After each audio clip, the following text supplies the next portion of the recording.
প্রিয় শিক্ষার্থীবৃন্দ, আসসালামু আলাইকুম। আশা করি তোমরা যেখানেই আছো সুস্থ আছো, নিরাপদে আছো। আমি নাজনীন সুলতানা, প্রভাষক, অর্থনীতি বিভাগ, হাজিরা জেজু ডিগ্রি কলেজ।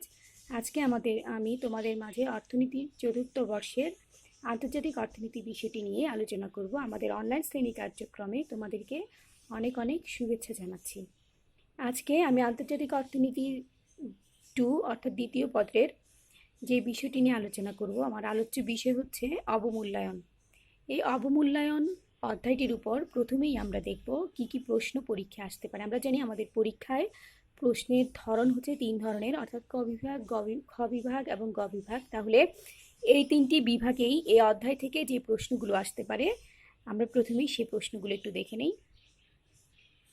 ক বিভাগের ক্ষেত্রে বিভিন্ন বছরের প্রশ্নগুলো পর্যালোচনা করে বা বিভিন্ন বছরের প্রশ্নগুলো দেখে আমি দুটি প্রশ্নই পেয়েছি। সেগুলো হচ্ছে অবমূল্যায়ন কি বা মুদ্রার অবমূল্যায়ন কি, মুদ্রার অবমূল্যায়নের উৎপাদন প্রভাব কি। অর্থাৎ এই দুটি প্রশ্নই আছে ক বিভাগে। খ বিভাগে আসো, খ বিভাগে আমরা দেখতে পাচ্ছি অবমূল্যায়নের কারণগুলো কি, অবমূল্যায়নের প্রভাব বর্ণনা করো, মার্শাল লার্নার শর্তটি ব্যাখ্যা করো, কোন অবস্থায় অবমূল্যায়ন গ্রহণযোগ্য, মুদ্রার অবমূল্যায়ন ও অপচয়নের মধ্যে পার্থক্য দেখাও।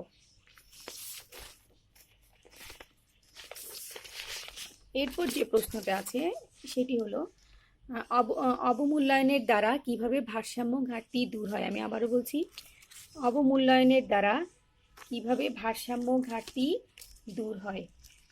এরপর আছে, তুমি কি মনে করো যে বাংলাদেশের ন্যায় একটি দেশে রপ্তানি বৃদ্ধি ও লেনদেন ভারসাম্য অবস্থার উন্নতির জন্য এই অবমূল্যায়ন একটি কার্যকর পদক্ষেপ? কোন অবস্থায় অবমূল্যায়ন ব্যর্থ হয়? অবমূল্যায়নের ক্ষতিকর প্রভাবসমূহ বর্ণনা করো বা আলোচনা করো। অবমূল্যায়নের সাফল্যের শর্তাবলী লেখো। বাংলাদেশের মুদ্রার অবমূল্যায়নের কার্যকারিতা মূল্যায়ন করো। আমি আবারও বলছি, বাংলাদেশের মুদ্রার অবমূল্যায়নের কার্যকারিতা মূল্যায়ন করো। এই অধ্যায়ের এই প্রশ্নগুলো আমরা যদি মোটামুটি পড়ি, তাহলেই আমরা এই অধ্যায় থেকে যে প্রশ্ন আসবে পরীক্ষায় সেটার সমাধান ইনশাল্লাহ করতে পারবো। তাহলে আমি এখন এই অধ্যায়টির প্রথমেই ক বিভাগে যে প্রশ্নগুলো আছে সেটা প্রথমেই একটি প্রশ্ন ছিল অবমূল্যায়ন কি, অর্থাৎ অবমূল্যায়ন কি সেটি আমরা জানব।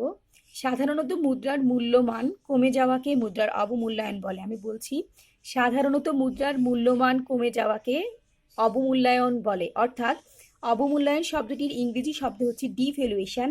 সাধারণত মুদ্রার মূল্যমান যখন কমানো হয় সেটাকেই বা সেই পরিস্থিতিটাই হচ্ছে অবমূল্যায়ন। অর্থাৎ আমরা যদি খুব সহজভাবে অবমূল্যায়নকে উপস্থাপন করতে চাই বা বলতে চাই, তাহলে বলতে পারি বৈদেশিক মুদ্রার প্রেক্ষিতে নিজ দেশের মুদ্রার ক্রয় ক্ষমতা হ্রাস করাকেই মুদ্রার অবমূল্যায়ন বলে। আমি আবারও বলছি, বৈদেশিক মুদ্রার প্রেক্ষিতে নিজ দেশের মুদ্রার ক্রয় ক্ষমতা হ্রাস করাকেই অবমূল্যায়ন বলে।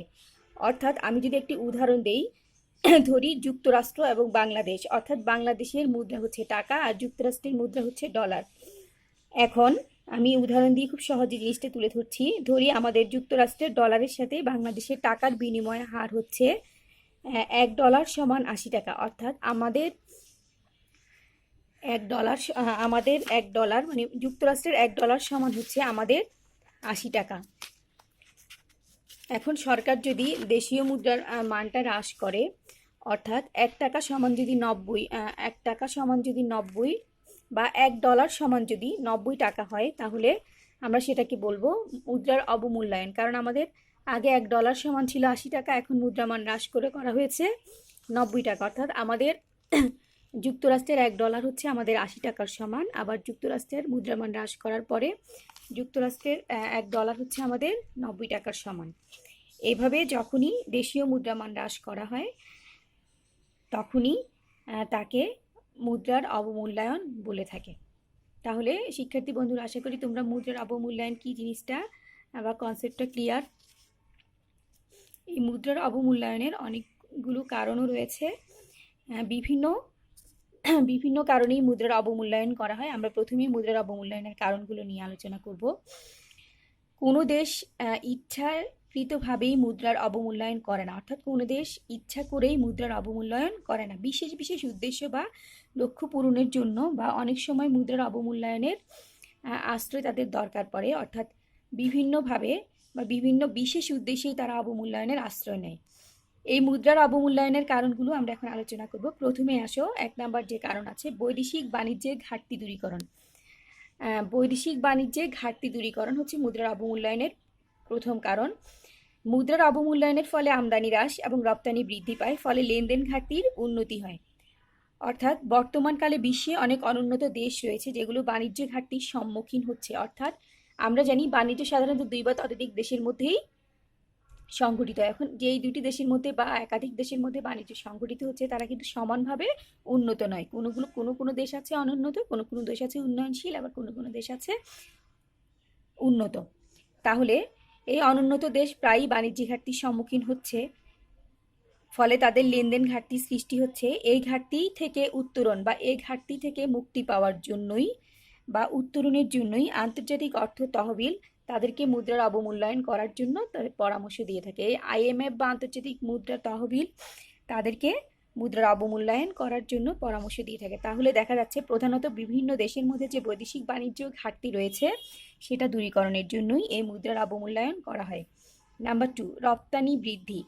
রপ্তানি উৎসাহীকরণের জন্য অনেক দেশ সাময়িকভাবে বা কিছু দিনের জন্য মুদ্রার অবমূল্যায়ন করতে পারে। অর্থাৎ রপ্তানি বাড়ানোর ক্ষেত্রে কোনো দেশ বা রপ্তানি বৃদ্ধি করার জন্য কিছু দিনের জন্য বা সাময়িকভাবে মুদ্রার অবমূল্যায়ন করতে পারে।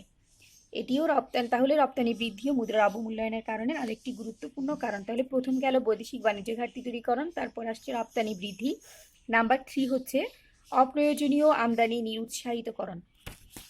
আমরা জানি আমদানি আমরা তখনই করি যখন আমরা দেশীয় আমাদের খাদ্যের চাহিদা বা যে কোনো পণ্যের চাহিদা মেটাতে পারছি না, তখন আমরা বাহির থেকে পণ্য আমদানি করে থাকি। কিন্তু আমদানিকারকরা অনেক সময় মুনাফার লোভে অধিক দ্রব্য বিদেশ থেকে আমদানি করে থাকে, অর্থাৎ অপ্রয়োজনীয় দ্রব্য যেগুলো খুব বেশি নিডি বা প্রয়োজন নেই সেগুলো তারা কি করে মুনাফার লোভে আমদানি করে থাকে। এই যে অপ্রয়োজনীয় আমদানি দ্রব্য তারা প্রয়োজন ছাড়াই আমদানি করে, সেটিকে নিরুৎসাহিত করার জন্য মুদ্রার অবমূল্যায়ন করা হয়। 4 নম্বরে আসা যাক। 4 নম্বর হচ্ছে বিদেশি বিনিয়োগ উৎসাহিতকরণ। বিদেশি বিনিয়োগ উৎসাহিতকরণ। অবমূল্যায়নের পরে দেশীয় মুদ্রার প্রেক্ষিতে বিদেশি মুদ্রার ক্রয় ক্ষমতা বাড়ে, অর্থাৎ বিদেশি বিনিয়োগকে উৎসাহিত করার জন্য অবমূল্যায়ন করা হয়। এর জন্য বিদেশি বিনিয়োগ উৎসাহিতকরণের লক্ষ্যে একটি দেশ তাদের মুদ্রার অবমূল্যায়ন করতে পারে।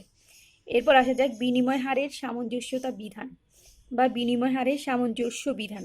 বর্তমানে বিভিন্ন দেশের মুদ্রার বিনিময় হার আন্তর্জাতিকভাবেই নির্ধারিত থাকে, অর্থাৎ বিভিন্ন দেশ যে মুদ্রা বিনিময় করছে তার হারটা আন্তর্জাতিকভাবেই নির্ধারিত থাকে।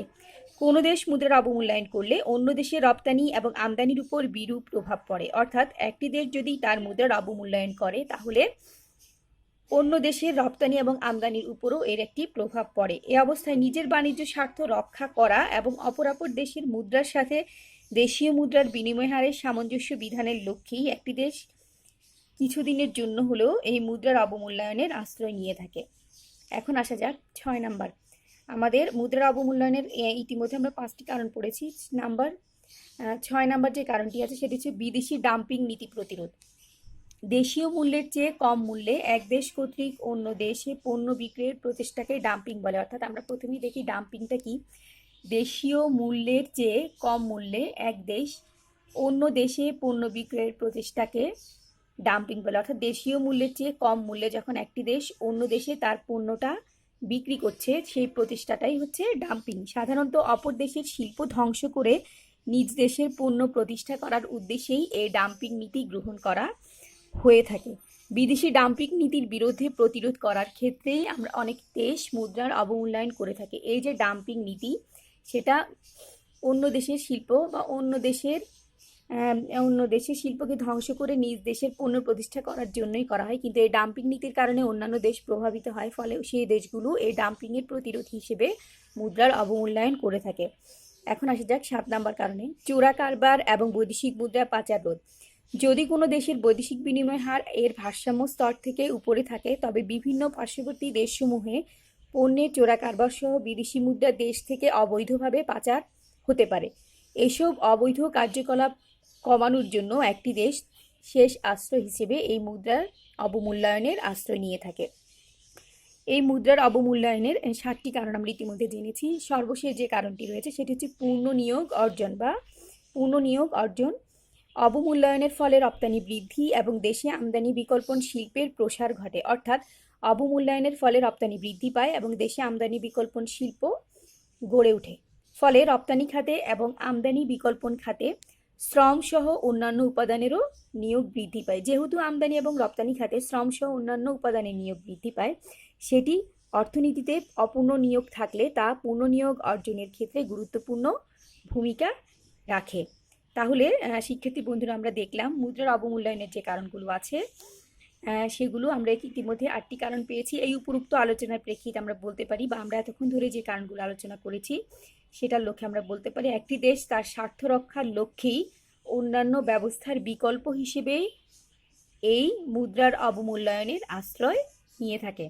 তাহলে শিক্ষার্থী বন্ধুরা, আমরা প্রথমেই আমাদের এই অনলাইন শ্রেণী কার্যক্রমে জানলাম অবমূল্যায়ন কি, এবং জানলাম অবমূল্যায়নের কারণসমূহ। আমি অবমূল্যায়নের কারণসমূহ আরও এক কথায় উল্লেখ করছি। এতক্ষণ আমি ডিটেলস বর্ণনা করেছি, এখন শুধু পয়েন্টগুলো বলে যাচ্ছি। এই মুদ্রার অবমূল্যায়নের কারণগুলোকে যদি আমি উল্লেখ করি, আমি এভাবে বলতে পারি: বৈদেশিক বাণিজ্য ঘাটতি দূরীকরণ, নাম্বার 2 রপ্তানি বৃদ্ধি, 3 অপ্রয়োজনীয় আমদানি নিরুৎসাহিতকরণ, নাম্বার 4 বিদেশি বিনিয়োগ উৎসাহিতকরণ, নাম্বার 5 বিনিময় হারের সামঞ্জস্য বিধান, নাম্বার 6 বিদেশি ডাম্পিং নীতি প্রতিরোধ, নাম্বার 7 চোরা কারবার এবং বৈদেশিক মুদ্রা পাচার রোধ, এবং সর্বশেষ নাম্বার 8 পূর্ণ নিয়োগ অর্জন। অর্থাৎ একটি দেশ তার স্বার্থ রক্ষার ক্ষেত্রেই অন্যান্য ব্যবস্থার বিকল্প হিসেবেই এই মুদ্রার অবমূল্যায়নগুলো করে থাকে।